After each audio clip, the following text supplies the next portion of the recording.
반갑습니다. 던쌤 정현두입니다. 모두경제 또 오랜만에 뵙게 됐는데요. 사실 좀 빨리 전해드리려고 하다가 이런저런 일 때문에 전달이 안 돼서 그래도 연말 동안에는 중요한 일들을 좀 정리를 해서 오늘 시간에 이야기를 준비를 했는데요. 오늘 시간 이야기는 그 최근 11월 달에 모두경제가 업로드가 되지 않았던 시기에 코스피가 신고점을 찍고 굉장히 시장이 빠르게 달리는 모습이 없잖아 있습니다.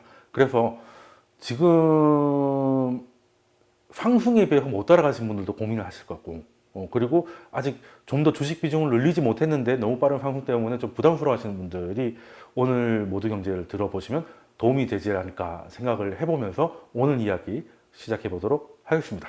코스피 많이 상승을 해서 신고점도 계속 갱신하고 있고, 그리고 바로 옆 나라 일본의 니케이도 신고점은 아니죠. 일본이 신고점을 하려면 어마어마하게 올라야 되니까. 근데 이제 버블대를 빼고는 굉장히 많이 올랐습니다. 이게 상징하는 게 어떤 걸까라는 이야기를 이번 주는 좀 시작해 보려고 하는데요. 일단 11월 동안에 글로벌 주식 시장은 물론이고 그리고 한국, 일본 다 굉장히 좋았습니다. 일본 같은 경우가 사실 우리보다 더 좋았던 느낌인데요. 아르헨티나 이렇게 특이한 나라를 제외하고는 그 11월 상승률에는 일본이 탑5 안에 들어가 있고, 우리나라도 평균 12%인데 한 14% 넘게 상승을 했으니까 이게 좀 원래는 이게 회복될 때 이렇게 빨리 되는데 회복이 어느 다음에 이렇게 된 걸 어떻게 받아들여야 될까, 이런 좀 생각을 하면서 강의를 준비했는데, 일단 11월 달부터 갑자기 상승을 했으니 코스피만 하더라도 사실 9월부터는 약간 옆으로 박스권을 모습을 보이다가 11월 선거 딱 끝나고 미국 대선 끝나고 이제 가파르게 상승을 했는데, 사실 선거 결과라는 게 제가 강의 때도 설명을 드렸지만 바이든 행정부, 공화당은 이제 상원, 그래 하원은 민주당이 돼가지고 사실 시장이 그렇게 좋아하던 시나리오는 아니었어요. 시장이 이게 가장 안 좋은 시나리오라고 생각했는데 그런 거 없습니다. 또 초반에 트럼프가 우세했다가 나중에 바이든이 역전되는 그 과정 속에서도 시장은 그냥 계속 달렸던 것 같아요. 그러면 지금 생각을 해본다면 사실 미국 대선이라는 거는 시장의 방향을 바꿀 만한 변수는 아니었고, 그냥 어떻게 보면 시간의 변수였다. 그러니까 어차피 지를 건데 결과가 그러니까 선거가 끝나면 그때부터 지르자.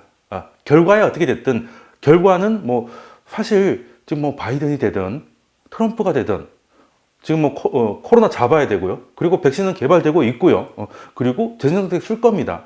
그럼 따지고 보면 디테일에서 차이지, 세부 정책의 차이지, 그냥 시장이 기대했던 것들은 다 정치할 것 같으니 그냥 결과보다는 그냥 이 불확실성이라는, 이 대선이라는 불확실성이 제거된 다음부터는 이제 마치 9월부터 기다렸다는 듯이 그냥 매수가 좀 강하게 들어왔던 것 같아요.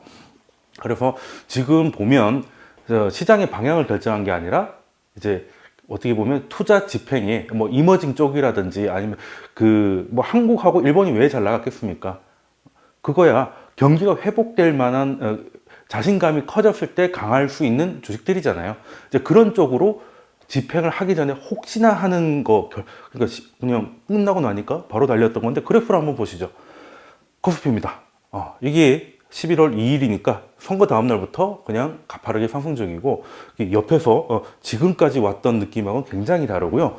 그리고 말씀드렸던 니케이 같은 경우도 사실 니케이가 상승폭이 더 커 보이는데 둘 다 만만치 않은 상승을 보여주고 있습니다. 근데 이 결과라는 게 사실 시간적 변수였다라는 걸 이제 보여주고 있고, 시장의 에너지가 사실 그렇게 굉장히 강했다는 겁니다. 역대급 대선이었기 때문에 잠깐 좀 기다렸을 뿐이지 끝나고 나니까 이제 보란 듯이 투자를 집행하고 있고, 그리고 지난 강의 때도 설명드렸다시피 지금 이제 블랙록 같은 경우가 이제 이머징 쪽으로 비중을 늘린다는 얘기를 했고 실제로 늘렸죠. 그 이후로 블랙록뿐만이 아니라 이제 많은 자금들이 이제 이머징 쪽으로 들어왔고요. 일본 같은 경우는 이제 이머징은 아니죠. 이머징은 아닌데 사실 일본이라고 하면 내수 국가입니다.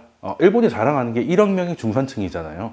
어찌 보면 내수 국가고 우리보다 무역 의존도가 그렇게 높지는 않은 나라인데, 상장 기업들은 대부분 또 우리랑 좀 비슷합니다. 수출주도 대기업들이 많기 때문에, 특히 일본 같은 경우는 이제 경기가 돌아올 것 같으면 이제 기업들이 설비를 확장을 하잖아요. 그럼 기업 설비에 들어가는 뭐 일본 기계 주문이라든지 이런 것들이 되게 많습니다. 그러니까 뭔가를 만들기 위한 기계들 이런 것들이 일본이 발달해 있다 보니까 사실 이거 중요한 팁이거든요.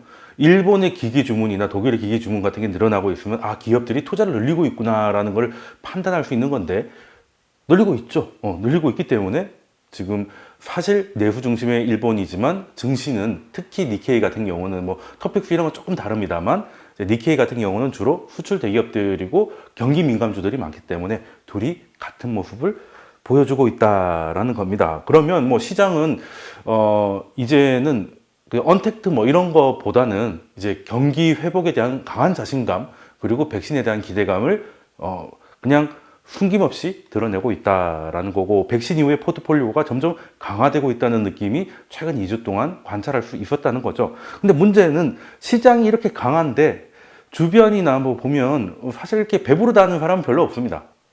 지금 상승장을 가만 보면 그 9월부터 이제 박스권 하기 전까지는 뚜렷했잖아요. 우리도 뭐 BBI 진행해가지고 이제 뭐 언택트 관련, 뭐 전기차 관련들이 이제 확연하게 주도하는 모습을 보여줬는데 최근에는 그냥 돌고 돌죠. 순환매인데 근데 순환매가 너무 빨라서 사실 이걸 시장에서 따라가기가 따라 붙으면 이제 다른 데로 순환매가 넘어가다 보니까 이게 시장이 도망가는 듯한 느낌도 없잖아 있고 대형주 중심, 뭐 외국인들이 들어오면 대형주 중심이다라긴 하는데 대형주가 다 오른 것도 아니거든요. 일부 몇 개의 대형주들이 픽돼서 그냥 그것들이 그냥 업종 간, 산업 간, 뭐 이렇게 종목 간 이렇게 빠른 순환매를 돌리면서 지수만 끌어올리기 때문에 사실 개인들이 이렇게 수익을 내기 좋은 시장은 아니었어요. 지수가 10몇 프로 올랐었지만 내 계좌에서는 그 정도 만들기가 쉽지 않은 시장이기도 했고 특히 이제 펀드 매니저들이 고생이 많죠. 펀드 매니저들이 이제 늘 비교를 당하잖아요. 대표적인 게 이제 코스피 지수 같은 건데 뭐 지수가 저런 식으로 가는데 이걸 따라가기가 쉽지 않아서 사실 오르는데도 약간 뭐 불편함을 느끼는 사람도 있고 뭐 어떻게 보면 주식이 아니라 부동산 시장하고 좀 비슷한 그런 느낌이 없잖아 있습니다만 자 그러면 지금 뭐 대형주 뭐 이런 것도 다 좋은데 그러면 이제 어쨌든 한 달 만에 역대급이에요. 이게 거의 20년 만이에요. 거의 10몇 프로 정도 상승한 게 그렇게 흔히 있는 일이 아니거든요. 그러면 이제부터 이제 뭔가를 이제 비중을 늘리거나 뭔가를 해야 될 사람들이라면 고민해야 될 게 어쨌든 너무 많이 올라서 좀 쉬었다 갈 것인가 아니면 이 분위기가 조금은 더 이어질 것인가 계속 이렇게 가진 않겠죠. 근데 여기서 그냥 엎어질 것인지 그래도 좀 더 가다 엎어질 것인지가 이제 사실 고민이고 오늘 강의의 핵심 주제가 되겠습니다. 자 그러면 우리가 지금 뭐 2700을 넘어가지고 사상 최고치를 찍고 있지만 그 어떻게 보면 이제 처음 가는 길이죠. 2700은 뭐 당군 이래 처음이니까요. 뭐 사실 그래서 지금은 전망이라는 게 보통 전망이라는 게 과거 데이터라던가 뭐 과거의 그 기억에서 뭔가를 좀 지혜를 뽑아야 되는데 뭐 2700은 가본 적이 없으니 그래도 우리가 한번 가본 적이 있는 게 2600이잖아요. 2607까지 갔었죠.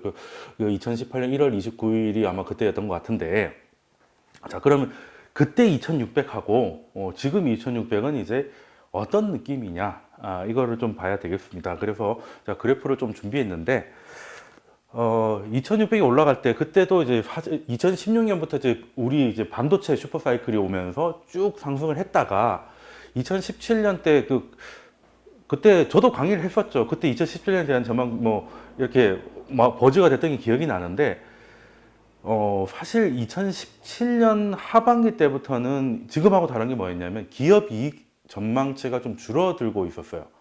그러니까 쉽게 말해서 반도체 위주로 끌고 갔단 말이죠. 그때 아마 한 반도체에서 50 몇 조 정도 순이익이 난 걸로 기억을 하는데 근데 계속 그럴 수는 없지 않습니까? 계속 그럴 수는 없고 다른 산업들은 사실 그렇게 좋은 상황이 아니었거든요. 왜 그러냐면 여기 이제 중력이 높아지고 있죠. 국내 투자에서 가장 중요한 것 중에 하나가 이제 달러의 중력이 아니겠습니까? 달러의 힘인데 이게 2016년이야 사실 이제 옐런 나중에 말씀드리겠지만 옐런 전 의장이 이제 2월 달에 이제 의회를 얘기하면서 의회에서 연설을 하면서 4번으로 예정된 금리 인상을 뭐 연기하거나 혹은 뭐 느슨하게 할 수 있다 이런 얘기를 하면서 2016년은 결과적으로 한 번의 인상으로 끝났지만 2017년부터 2018년 끝까지는 2019년까지 그 보험적 뭐 이거 나오기 전까지는 거의 7번을 연속으로 뭐 잠깐 쉰 적도 있습니다만 내리 올리게 됩니다. 네, 그러면 지금 여기서부터 치고 올라가는데 사실 중력이 깊어지고 있죠. 깊어지고 있습니다. 그러면서 실적 전망치가 하향되기 시작해요. 그러면 뭐 그리고 여기 결정타가 있었죠. 결정타가 두 개가 있습니다. 첫 번째가 2018년 1월 29일 날 그때 뭐 다우가 한 500 넘게 빠져. 지금 뭐 500 빠지는 거야. 뭐 하도 자주 봐서 놀랍지도 않는데 그때는 정말 뭐 5, 600 빠지는 게 굉장히 큰 일이었거든요. 그래서 전 그때 그 새벽에 기억이 나는데 그때 빠졌던 이유가 뭐 지금으로서는 상상이 안 되지만 미국 국채금리 10년물 국채금리가 3%를 찍습니다. 그러면 자 여러분들이 그 주식의 리스크 프리미엄이란 말이 있어요. 그러니까 쉽게 말해서 은행 예금에다가 돈을 넣으면 예를 들어 5% 준다. 그러면 이제 주식도 기대 수익률이 있잖아요. 그럼 근데 주식은 말 그대로 기대잖아요. 그래서 은행 예금보다 기대 수익률이 좀 높아야 이제 아 그래 그러면 내가 주식을 한번 해보지. 이거를 이제 사람들의 이제 위험을 이제 껴안게 되는 건데 어느 정도 뭐 예를 들어서 미 국채 같이 트리플 A 안전한 게 뭐 물론 뭐 한 등급은 또 AA이긴 하지만 어쨌든 세 개 중에 두 개가 트리플 A면 트리플 A거든요. 그 미국 국채 그 안전한 것이 3%의 이자를 주고 그리고 앞으로 경기가 나빠지면 금리를 낮출 거니까 자본 수익까지 얻을 수 있는 그런 확실한 것보다 주식이 완전 좋아야 되잖아요. 근데 그렇지는 않았던 거죠. 그래서 아, 이 정도면 물론 그 어느 날 갑자기 3%가 된 건 아니지만 아, 이 정도면 그냥 주식은 차익 실현하고 채권을 좀 하자 이런 생각을 당연히 했을 거고 그리고 그래서 그 부분은 이제 글로벌하게 이제 주식에서 좀 바람이 빠지는 상황이 됐죠. 그리고 금리도 올라가고 있어요. 예, 그러면 물론 지금 여기서 금리 올리는 거야. 이제 채권 시장에 사실 좋은 건 별로 없는데 이건 단기 금리에 영향을 더 주니까요. 그런 상황에서 특히 한국 같은 경우는 2월에 충격이 왔고 2월 초에 충격이 왔고 그리고 5월부터 이제 미중 무역 분쟁이 본격화되면서 또 관세를 이제 부과하면서 이제 관세를 부과하게 되면 이제 예를 들어서 하웨이가 제재를 받으면 우리한테 기회가 될 수 있지만 중국이 관세를 받으면 우리한테 또 이게 단가 후려치기를 할 수도 있는 거죠. 우리 중간재가 많기 때문에. 그래서 이 두 개가 다 리스크가 되면서 보시다시피 이제 그냥 원래대로 돌아오고 나중에는 이제 이제 코로나까지 오게 되는 건데 사실 2600 갔다가 원래대로 돌아왔죠. 원래대로 돌아온 다음에 지금 다시 2600입니다. 자, 그러면 그때랑 지금이랑 그럼 2016년 2017년에 2600은 사실 반도체 빅5들이 주도를 했지만 그 하반기부터는 기업의 실적 전망치가 하향되고 있었고 그리고 주식이 채권 대비 리스크 프리미엄이 조금 이게 강화되면서 이게 좀 부담스러운 상황에 금리까지 올라가고 있었는데다가 교역량 증가라는 온갖 악재들이 다 겹치면서 그냥 한여름밤의 꿈이 되었는데 지금 2600은 뭐 물론 뭐 가파르긴 더 가파른 것 같아요. 지금 좀 어떻게 다르냐면 제가 또 표시를 한 거에 파란색은 이제 달러 인덱스입니다. 달러 인덱스인데 그래도 이제 사실 좋았던 게 반도체 같은 경우는 달러 강세 때 좀 좋은 경향이 있거든요. 우리는 이제 보통 이제 경기 민감주들은 이제 달러가 강하면 굉장히 부담스러워 하는데 반도체만큼 독특하게 또 달러가 강할 때 그래서 초반에는 이제 그 트럼프 대통령이 당선되고 달러가 강해지면서도 우리가 반도체 슈퍼사이클을 갔던 기억이 나는데 그 이후부터 달러가 급격하게 빠지죠. 그러면서 이게 좀 이어졌던 것 같아요. 크리티컬이 좀 이어졌죠. 그때 아마 자동차나 경기 민감주에 한 8조 정도 수익을 냈던 것 같습니다. 예, 그런 다음에 이제 뭐 다시 리바운드가 되니까 달러 약세가 달러 강세가 되니까 이제 최악이죠. 이제 보시다시피 하락하게 되는 것이고 지금은 달러가 지금 제법 많이 빠지고 있죠. 거의 90을 깰까 말까까지 와 있는데 그래서 여기까지 오면 일단은 뭐 달러 분위기는 2016년은 2017년은 하방이었지만 이제 2018년 넘어가면서 리바운드가 나왔기 때문에 근데 지금보다는 이거는 아직 좀 이른 얘기죠. 지금 아직 달러가 강해질 가능성은 현재는 왜 그렇게 생각하는가에 대해서 조금 더 설명드릴게요. 일단은 달러 약세가 더 갈지는 모르겠으나 바로 이제 강세로 돌아갈 가능성은 현재는 그렇게 많지 않고 그리고 우리나라 기업 내년 기업 이익 전망치나 이익률 전망치나 이런 것들이 지금 꽤 놀라운 수준까지 나오고 있어요. 나오고 있어서 그래서 이거 제가 음영 처리를 했는데 이 기간이 우리나라 기업들의 이익 전망치가 하락하던 시기입니다. 뭐 돈을 앞으로 못 벌 것 같으니까 당연히 떨어지는 건 당연한 얘기죠. 지금 같은 경우는 이제 굉장히 빠르게 상승을 하고 있는데 어느 정도냐면 지금이 지금 내년 우리나라 코스피 이익 증가 전망치가 한 38% 올해에 비해서 38% 정도 증가할 거다. 순이익은 한 45% 정도 증가할 거라는 게 컨센서스인데 이 정도로 올랐던 게 뭐 30% 후반, 뭐 심지어 40몇 프로가 전년 대비로 예상됐던 시기가 2000년 이후로 딱 세 번 있거든요. 이게 2004년, 우리가 이제 2000은 처음 찍는 그 강세장이 출발했던 2004년, 그리고 2010년, 차화정의 2010년 기억나실 겁니다. 그리고 2017년 이때, 그리고 지금이에요. 그리고 지금입니다. 뭐 너무 멀리까지 갈 필요는 없고, 일단은 이 정도로 성적이 좋으려면 두 가지 조건이 있어야 돼요. 반도체도 좋고, 우리가 지금 제일 큰 게 반도체니까 반도체가 당연히 좋아야 되고, 그리고 경기 민감주, 뭐 자동차나 뭐 이런 뭐 철강 같은 이제 경기 민감주들이 같이 좋은 시기가 맞물리면 전년 대비 한 50% 정도의 이익 증가가 나타났다는 겁니다. 나타났다는 거고, 이게 가장 대표적인 게 2017년의 경우인데 그때 반도체에서 아까 52조 정도 수익이 났고요. 그리고 자동차에서 한 8조 정도. 그런데 내년 전망치는 일단 반도체는 비슷합니다. 그때는 52조였는데 지금 내년은 반도체가 51조 원 정도로 예상되고 있고 자동차가 좋아요. 자동차나 경기 민감해서 그때는 이제 2017년에 8조 원 수준인데 지금은 내년은 현재 전망치가 15조 원 정도 되고 있습니다. 그래서 이것만 합쳐도 사실 17년도에 그 순이익 전체는 좀 늘어나고요. 그리고 반도체하고 자동차만 있냐? 그게 아니잖아요. 지금 우리나라 뭐 2차 전지라든가 인터넷 소프트웨어 업종들도 있고 뭐 지금 이제 백신도 이제 생산에 갈 거잖아요. 그럼 CMO 관련 것들도 있으니까 다 합치면 2017년에 143조 원 정도 수익을 봤는데 그걸 좀 넘어가는 거는 뭐 그렇게 어렵지 않은 것 같습니다. 그러면 지금 제가 쭉 설명을 드린 거는 내년을 제외하고 세 번의 경우는 반도체하고 경기 민감주가 같이 호황을 맞으면 전년 대비 뭐 작게는 30 몇 프로, 많게는 뭐 63%까지 이익 전망치가 늘었고 그럴 시기에는 나중에 어찌 될지언정 상승이 좀 생각보다 강하게 오더라. 저도 기억이 납니다.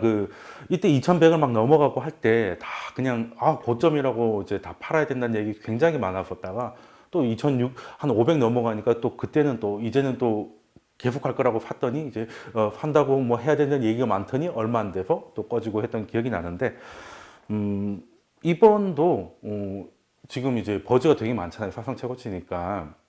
근데 그에 대해서 한번 너무 이제 이게 너무 많이 달렸다는 생각이 너무 많이 끄달릴 필요는 없지 않나? 물론 조정은 당연히 있죠. 그러니까 조정이 없다는 게 아니라 추세 하락으로 이런 식으로 추세 하락이 될 가능성은 별로 없지 않나? 만약에 쉬어간다면 이제 그냥 상승 중의 조정으로 보고 심지어 가장 좋은 경우는 기간 조정으로 갈 수도 있죠. 그냥 옆으로 잠깐 누워 있는 동안에 이제 시장이 정리되는 그런 건데 문제는 이게 전망치잖아요. 그러니까 전망치니까 전망인대로 안 되면 물론 이 두 산업이 잘 나가면 다 50%된 거는 다 세 번의 경험이 있지만 그래도 아직은 전망치니까 너무 김칫국 마시는 거 아니냐 뭐 이런 의심을 하실 수도 있을 것 같아요.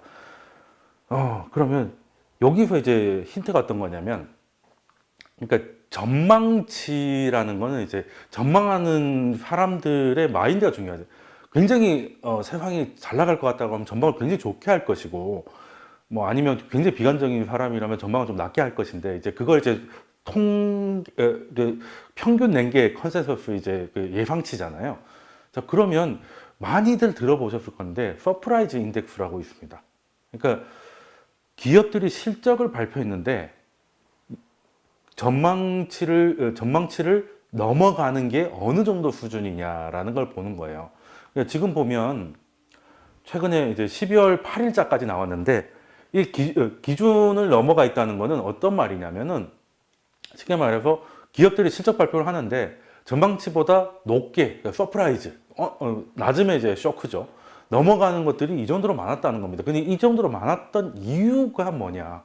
지금 사실 기업의 실적이 그렇게 좋을 상황은 아닌데, 그렇잖아요? 지금 코로나 때문에. 일부 뭐 기업들은 더 후회를 받을 수 있겠지만, 이거는 전반적인 걸 다 하는 거니까. 게다가 이건 글로벌 지수입니다.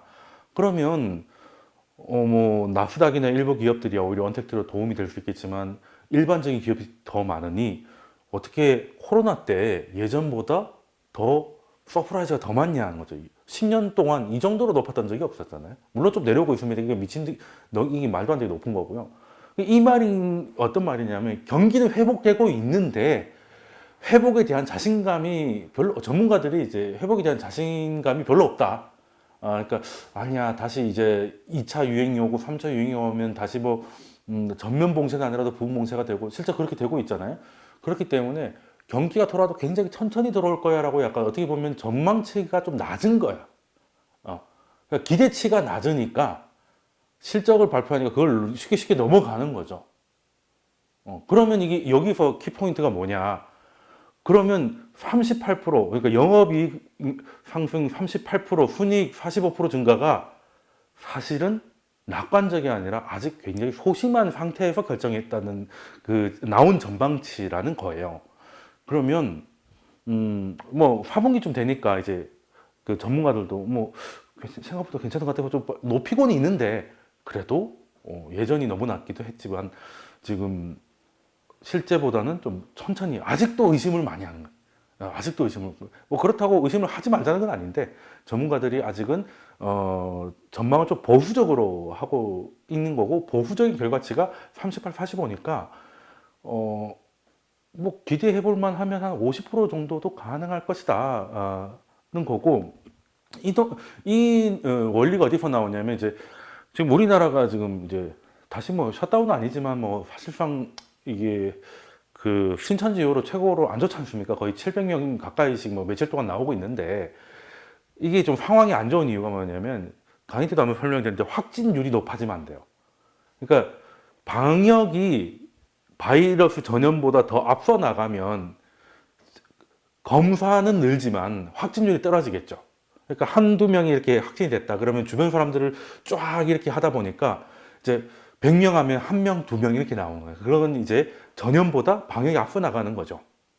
그런데 전염이 더 빨리 일어나고 방역을 못 쫓아가면 그냥 검사량이 같아도 확진율이 높아지죠.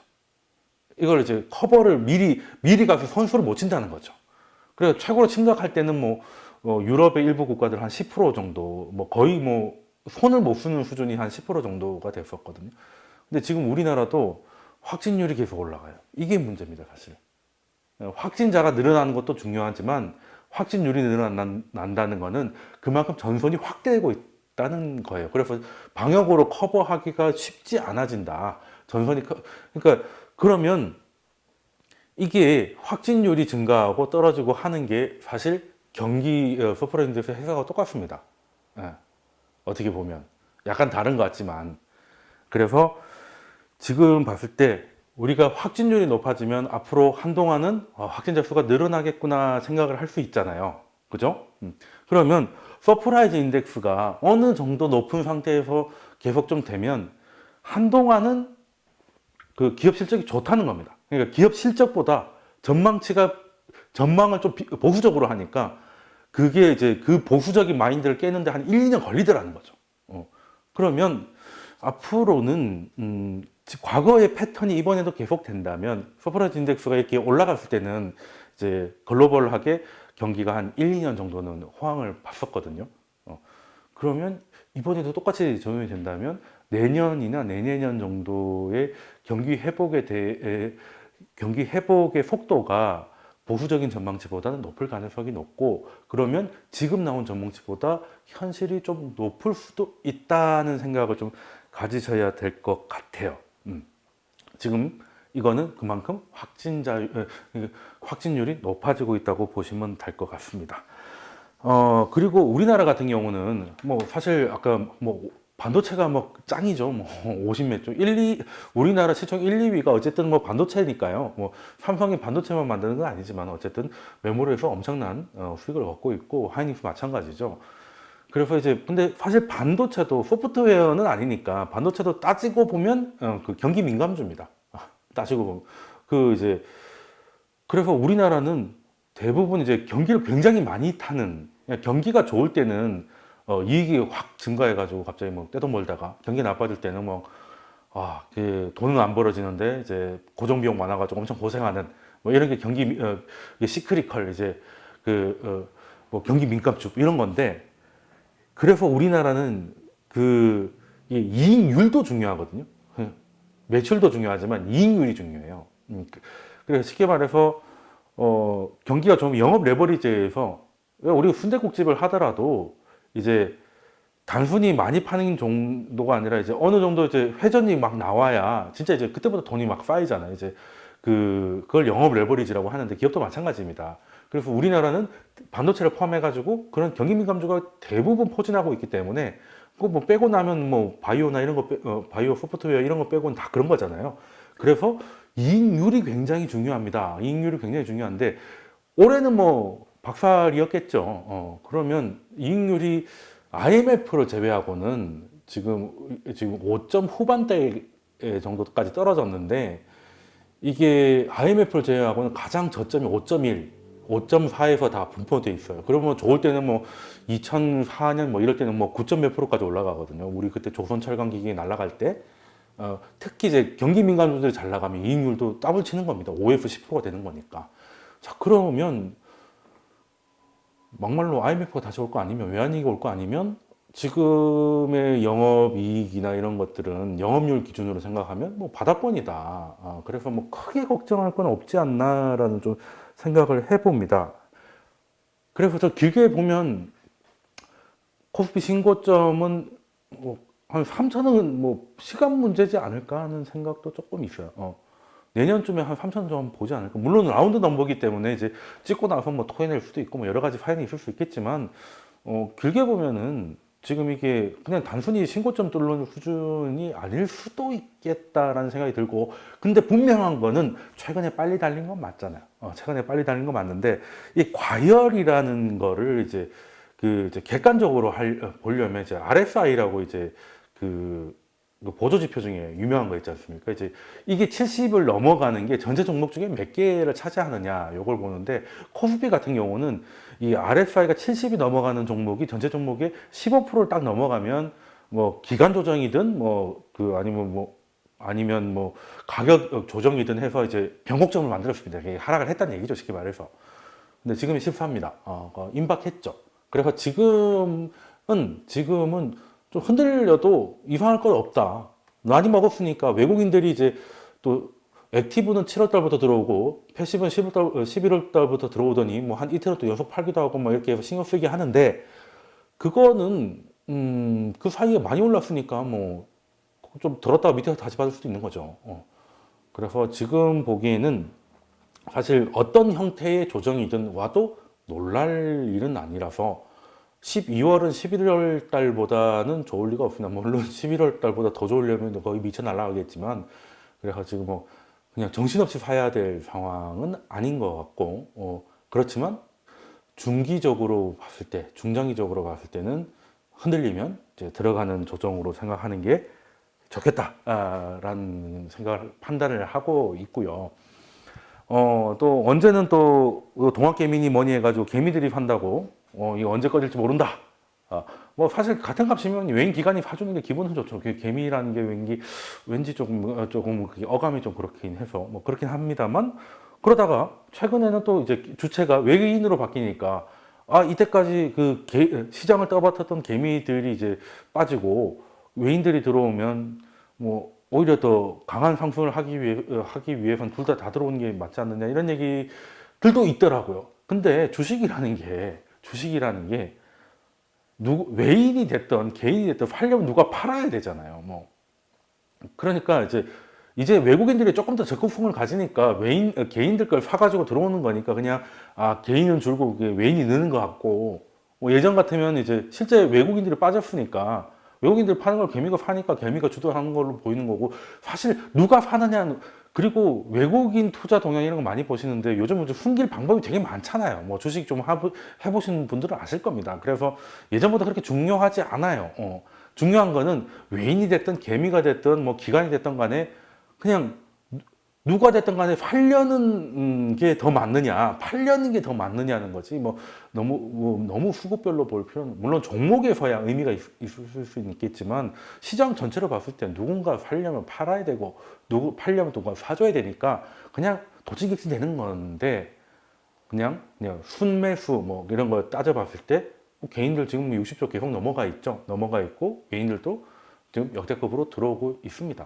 그런 거 보면, 지금 뭐 그런 거 가지고 고민을 할 필요는 없는데 일단은 11월부터 그러니까 제가 도입부에 그 선거가 방향성 변수가 아니라 그냥 타이밍 변수였다라고 말씀드리는 게 11월 딱 지나고 나니까 선거 끝나고 나니까 그때부터 패시브를 중심으로 엄청나게 들어와요. 그 전에 이제 액티브들은 이제 한국이 어찌됐든 내년에 이제 GDP가 코로나 이전으로 돌아올 수 있는 3개 국가 중에 하나고 여러 가지 기대가 많으니까 먼저 온 것도 액티브 중심으로 있었습니다만 이제 패시브는 약간 좀 길게 보고 들어오고 한 번 들어오면 좀 추세적인 흐름을 가져가잖아요. 그게 이제 11월 달부터 본격적으로 들어왔는데 물론 이머징 전체에 대한 그 선호도가 높아지면서 우리나라가 이머징에서 차지하고 있는 비중만큼 원래 패시브는 그런 거니까 그렇게 들어오는 것도 있지만 거기에 또 한국만 콕 찍어서 들어가는 ETF 같은 거 있죠. 그 EWY 같은 거. 요즘 이제 야간 선물이 없으니까 이제 이런 걸로 많이 보시는데 이게 이머징에서 한국이 아니라 한국만 들어가는 이제 코스피를 추종하는 ETF인데요. 이게 11월 딱 지나고 그 선거 지나고 나서 마치 이럴 것 같으면 이때 왜 안 샀나 싶을 정도로 엄청나게 지금 11월 18일부터 지금까지 6천억 달러 이상이 들어왔고요. 이건 한국만 콕 집어서 들어온 겁니다. 그렇게 보면 이머징 중에서도 요즘 이머징이라고 하면 한국, 중국, 대만 같은 경우 좀 따로 봐야 되지 않습니까? 이제 이머징도 아니고 이제 약간 선진국도 아니고 약간 좀 그런 거라서 다른 이머징들도 좀 괜찮은 데가 있긴 합니다만 여기 특히 이제 한국, 뭐 중국 이런 대만 이런 데가 매력도가 높다 보니까 이게 무시할 수 없는 눈에 너무 띄는 자금 유입이 확인되고 있다는 거고요. 뭐 사실 이 정도 속도로 한국 ETF에 들어온 적은 없는 것 같습니다. 예전에는 들어왔다 하더라도 이 정도 속도는 아니었죠. 그래서 물론 이제 패시브 자금들이 연말이 되면 그 우리나라 같은 경우 패시브 같은 경우는 연말 되면 실적 뭐 이런 거보다는 물론 내년에 대한 실적 전망치가 굉장히 보수적인데도 불구하고 좋다고 지금까지 말씀드렸지만 연말에 임박하면 이제 실적 모멘텀보다는 이제 뭐 비차익 거래라든가 뭐 이렇게 이제 리밸런싱이나 뭐 여러 가지 또 이슈들이 있어서 연말에 임박해서는 패시브는 좀 주춤할 수는 있습니다만 그거는 12월 연말 이야기고 좀 지나고 나면 특히 이제 액티브를 떠나서 패시브 자금들이 이렇게 작정하고 들어오는 거는 꽤 좋은 뉴스가 아닌가. 사실 이것보다 더 좋은 건 없죠. 개미도 여전히 있는데 외인들도 이제 들어오면 뭐 더 이제 우리나라 시장 자체의 자금이 늘어나는 효과니까 결국 공급과 수요지 않습니까? 우리나라 주식을 사겠다는 수요가 늘어나면 주가가 올라가는 건 어렵지 않고 그리고 외국인들이 무슨 꿍꿍이가 있어야 이렇게 들어오냐? 뭐 좋으니까 들어오겠죠. 뭐 너무 복잡하게 생각하실 필요가 없을 것 같습니다. 그냥 경기 회복이 거의 이제 기정사실이고요. 글로벌 PMI 이런 거 보면 다 좋습니다. 뭐 물론 뭐 올라갔다 조금 빠지는 건 있는데 어쨌든 확장 국면에서 확장의 속도의 차이지 계속 좋고요. 그리고 뭐 중국 같은 경우만 해도 뭐 지수 굉장히 잘 나오고 있죠. 그래서 지금 중국은 약간 다른 세계에서 혼자 코로나 다 있고 이제 구조조정 들어가고 있죠. 그래서 지금 뭐 국영기업의 그 부도가 일어나고 하는 게 사실은 예전 같으면 정말 경제가 위태롭다고 생각하면 그 큰 기업이 푼돈 못 갚아가지고 부도 났다는 뭐 부도 위기에 몰렸다는 기사 나오게 하겠습니까? 다 이제 정리할 건 정리해야겠다. 우리 이제 정리할 거는 이제 코로나 이런 것들로 위기 상황을 벗어났다는 판단이 있으니까 그런 거 아니겠냐. 그래서 트리플 A 채권이 부도가 많이 하는데도 별로 시장이 반응을 안 하고 오히려 긍정적인 모습을 보이는 이유가 중국은 이제 다음 챕터로 넘어갔구나. 어쨌든 중국이 이제 좋아지면 그리고 우리한테 좋은 게 중국에서 구조조정하면 우리가 제일 좋죠. 공급 과잉의 대마왕이 중국이잖아요. 그 중국의 국영 기업들이지 않습니까? 그런 데서 구조조정에서 좀비 기업들이 좀 줄어들면 그만큼 우리나라 기업들의 숨통이 트이는 거니까. 그러면 중국도 구조조정에서 결과적으로 나중에는 이제 국영 기업 그 좀비들의 낮은 생산성을 좀 이겨낼 수 있을 수도 있고, 한국은 그만큼 숨통이 트니까 더 매력도가 높아지니 외국인들이 뭐 한국을 좋게 보고 사는 거는 전혀 이상할 게 없다. 걔네들도 좋은 주식 사지 나쁜 주식 사겠습니까?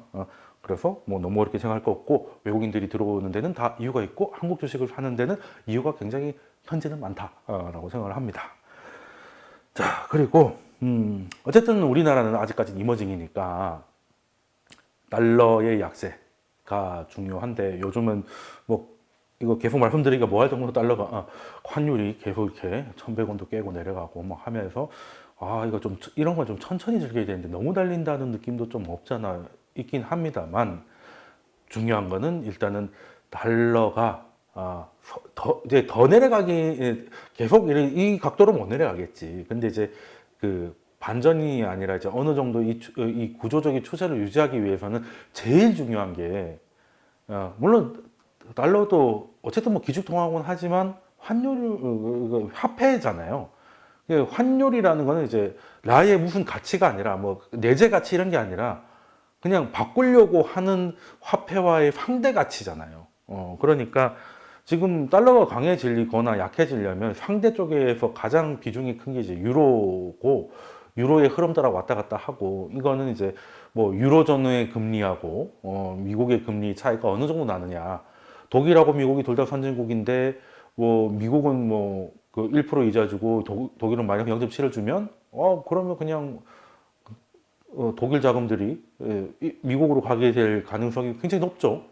둘 다 안전한데 이자가 뭐 차이가 1몇 프로니까 뭐 그런 것들도 다 또 부담이 그 달러를 강하게 만들 수 있는 요인이 될 수가 있고요. 또 그리고 지금 어쨌든 뭐 미국이 더 빨리 회복을 하지 유럽이 빨리 회복할 것 같지 않지 않습니까? 그래서 백신 나왔을 때 유럽이 더 덜투하겠다는 게 그런 부분이고, 영국이 가장 먼저 했던 것도 그만큼 급하다는 얘기겠죠. 미국도 급하지만. 그래서 이제 미국이 더 유럽보다 더 성장하면 당연히 이제 달러의 가치가 높아지고 뭐 하긴 할 것 같은데, 결론은 그 변수를 절대 무시하지 못하지만 가장 큰 변수는 양적 완화더라는 거예요. 양적 완화. 그러니까 미국이 양적 완화를 하고 있으면 유럽 대비 상대적으로 높은 금리, 높은 성장성을 가지고 있을 때도 달러는 약세를 가더라. 그 대표적인 게 지금하고 좀 비슷한 게 그 2012년이었죠? 2012년 아마 9월 그때 아마 되게 더울 때 기억이 납니다. 그때 양적 완화, 3차 양적 완화를 시작을 했죠. 그러면서 이제 그 2013년 5월 달에 버냉키가 이제 기자회견에서 이제 긴축에 대해서 언급을 하면서 그때 한번 그 테이퍼링 텐트럼 하니까 긴축 발작을 한번 일으키던 기억이 납니다. 그때 한번 크게 흔들렸었죠. 지금 막 차트를 보면 그때 막 피레침처럼 막 돼 있고 막 그런데, 그때 한 9개월 동안은, 그러면 이제 2012년 9월부터 2013년 5월까지는 이제 한 9개월 동안 미국이 이제 그냥 1, 2차하고 다르게 3차는 그냥 뭐 만족할 때까지 뿌리는 거였거든요. 나중에 3.5차까지 나오고 이제 그 금액을 늘린 거고, 뭐 그렇게 가면서 그때 수준을 보면 3차 양적 완화 하기 전까지만 해도 유로존 금리하고 이제 미국 금리가 거의 더찐 객신이었습니다.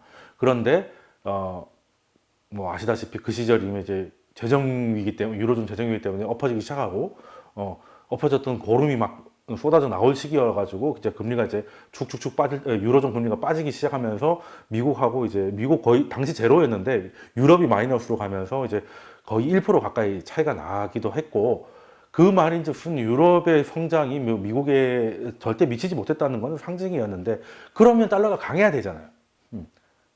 지금까지 설명드린 거예요. 근데 3차 양적 완화를 하니까 달러가 약세더라는. 그럼 그 텐트럼이 일어나기 전에 그 9개월 동안은 미국이 달러 상승 압박을 받고 있음에도 불구하고 양적 완화로 인해서 이제 달러 약세가 이어지니까 투자 등급의 회사채하고 위험한 회사채의 차이가 거의 없고 한마디로 이제 돈이 막 풀리기 시작한다는 거죠. 그리고 선진국하고 신흥국의 그 금리 차이, 그러니까 EMBI 스프레드도 굉장히 좁혀지고, 그러니까 여하튼 위험 자산이 굉장히 좋았습니다. 위험 자산이 굉장히 좋았다가 그래서 아우 너무 좋아 뭐 이렇게 하다가 이제 이제 그걸 끝낼 것 같은 발언이 2013년 5월에 버냉키 입에서 나오니까 그러고 화들짝 놀랐던 게 이제 발작이었어요. 그러니까 중요한 거는 양적 완화를 하고 있으면 달러는 뭐 유로존이 뭐 더하고 뭐 이런 걸 변수도 있지만 가장 큰 변수는 그래서 미국이 양적 완화를 하고 있냐 안 하고 있냐인데 지금 뭐 하고 있잖아요. 더 늘리진 않는다더라도 더 늘리려고도 생각을 많이 하는 것 같은데 어쨌든 아직까지는 안 늘렸어요. 이번 회의록 봐도 뭐 당장 늘리자 이런 얘기는 없었습니다. 근데 어쨌든 1200억 달러 사실 3차 양적 완화가 그 3.5까지 합치면 그때 한 400억 달러가 기본이고 뭐 450억 달러 추가하고 뭐 이런 거였거든요. 근데 그러면 1000억 달러가 안 됩니다, 한 달에. 근데 지금은 그냥 별일 없어도 뭐 별일 없는 건 아니지만 별일 없어도 그냥 1200억 달러는 그냥 찍고 이거는 최소한 찍겠다라고 연준이 여러 번 약속을 하고 천명을 했지 않습니까? 그러니까 달러가 강할 수가 없죠. 지금 백신 때문에 백신이 의외로 너무 빨리 해서 4월쯤 되니까 막 MBA 이런 데 마스크 안 쓰고 다 뭐 옛날같이 해도 연준은 1200달러는 찍겠다고 얘기했잖아요. 그게 ATM이고, AIT고. 어쨌든 그러니까 가장 중요한 거 연준 양적 완화를 하니까 달러가 약세가 지금 그러다 보니까 달러가 약해지니까 뭐 지금 환율도 굉장히 놀랍죠. 놀라운 상황이고. 그러면 이제 이런 얘기도 나옵니다. 그래 환율이 워낙 강세가 한국 증시에는 좋았던 건 맞다. 우리나라 경제에 대해서 희망을 가지고 있으니까 외국인 자본들이 들어와서 그래 환율이 내려가는 거니까 좋은데 이게 수출하는 데는 좀 별로지 않나 너무 빨리 내려가니까 환율이 가격 경쟁력에서 좀 압박을 받지 않을까라는 우려도 있죠. 이 정도 나올만 하죠. 사실 이 정도로 빠지면. 근데 중요한 거는 달러만 약하고 다른 거는 뭐 그렇게 안 약하다는 거예요. 그러니까 우리만 강한 게 아니라 남들도 강하니까 사실 환율 전쟁이라면 이제 그냥 남의 입에 있는 거 빼먹고 뭐 이런 거다 보니까 서로 낮춰서 서로 해야 되는데 지금 이제 달러 빼고는 다 좀 강한 편입니다. 그래서 우리 환율 빠진 거에 비해서 실제 느끼는 환율 이제 우리는 그걸 봐야죠. 달러 원도 봐야 되지만 달러 그 위안 원도 봐야 되고 유로 원도 봐야 되는데 그거 놓고 보면 유로나 위안이 달러 대비 강한 거 계산하면 우리 뭐 그렇게까지 강했던 것도 아니다. 이 정도는 감당 가능할 수 있다. 뭐 더 나가고 진짜 뭐 1000원 깨지고 이러면 모르겠는데 지금까지는 뭐 이것 때문에 수출 안 된다는 얘기가 나올 정도는 아닌 것 같다는 거고 오히려 이게 그 신흥국적으로 자금을 가게 만드는 그 요인이 될 수 있고 그 배경에는 연준의 제로 금리를 베이스로 한 양적 완화의 지속이 가장 중요했다. 그러면 지금까지 말씀을 드렸던 게 사실은 이렇게 생각을 해봐야 될 것 같아요.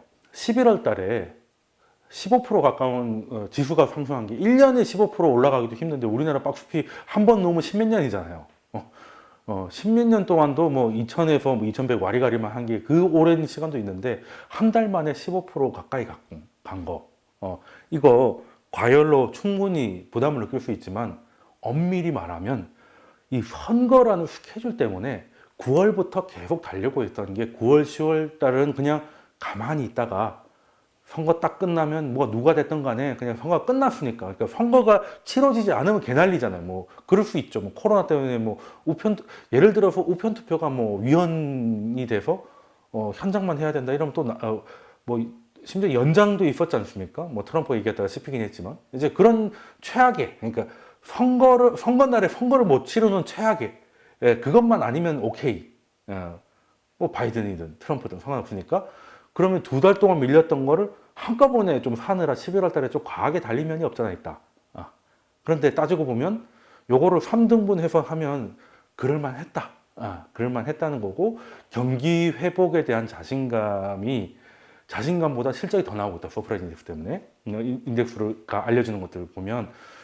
그리고 이 배경에는 연준이 양적 완화를 지속하고 제로 금리를 2023년까지 거의 완전히 보장을 하면서 전반적인 달러 약세가 돈들을 다 이머징 쪽으로 더 빨리빨리 내보내고 있는 상황이라서, 현재 우리나라는 내년에 반도체의 이익도 올해만큼은 얻을 거라고 예상이 되고, 그리고 경기 민감주들이 경기가 회복되니까 수익이 좀 더 날 걸 계산하면 2017년의 그 고점을 넘어서 새로운 길을 갈 수 있는데 충분한 동력이 되지 않나라는 생각을 합니다. 단지 최근에 많이 달린 건 있기 때문에 기간 조정 혹은 뭐 어느 정도의 가격 조정은 나올 수 있다는 거. 그러면 오히려 그때를 활용을 하는 것도 나쁘지 않겠다라는 게 이번 강의의 결론입니다. 결론이고, 그러면 언제 어떤 종목을 뭐 해야 될까, 연말에 어떤 걸 가져야 될까, 뭐 이런 것들은 뭐 이제 고객분들은 전달을 받고 계시니까 하시고, 아직 아니신 분들은 카페에 와가지고 도움을 많이 받으시면, 그래도 사실 이런 시장에서 좀 더 취할 수 있는 기회가 되지 않을까 생각을 하고요. 여기까지가 오늘 제가 모두경제에서 준비한 이야기고요. 물론 연말도 지나고 하면 많은 이슈들이 있을 거니까, 그때는 이제 약속대로 정말 자주 이슈가 있을 때마다 찾아뵙도록 하겠습니다. 그럼 이번 주 모두경제 여기까지 하겠습니다. 감사합니다.